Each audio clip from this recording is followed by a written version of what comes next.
Shakib Al Hasan century করতে না পারলেও পেরেছেন মুশফিকুর রহিম। আজ আয়ারল্যান্ডের বিপক্ষে মুশফিকুর রহিম এবং সাকিব আল হাসান সকাল থেকেই আগ্রাসী ব্যাটিং করছিলেন। সাকিব আল হাসান সেঞ্চুরির খুব কাছে গিয়ে 87 রানে আউট হলেও মুশফিকুর রহিম থামেননি। মুশফিকুর রহিম নিজের ক্লাস টেম্পারমেন্ট ধরে রেখে ধারাবাহিকতা বজায় রেখে সেঞ্চুরি করতে সক্ষম হয়েছেন। মুশফিকুর রহিমের এই সেঞ্চুরিটি একটু স্পেশাল, কারণ মুশফিকুর রহিম আজ রোজা ছিলেন। এর আগেও মুশফিকুর রহিম রোজা নিয়ে অনেক খেলেছেন। মুসলিম ক্রিকেটারদের গুণই হলো রোজা রেখে ভালো কিছু করার চেষ্টা করে। পাকিস্তানের ক্রিকেটাররা তো নিয়মিতটি করে আসছে, তবে বাংলাদেশের মুশফিকুর রহিমও কম নন। মুশফিকুর রহিম রোজা রেখে ধুমতারাক্কা 4-6 পিটিয়ে আয়ারল্যান্ডের বোলারদের বেহুশ বানিয়ে দিয়েছিলেন।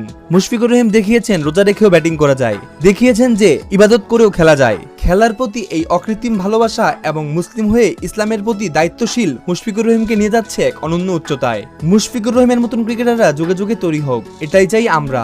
দর্শক, কেমন লাগলো খবরটি কমেন্টে জানাবেন। আর এই ধরনের খবর নিয়মিত দেখতে চাইলে আমাদের চ্যানেলটিকে সাবস্ক্রাইব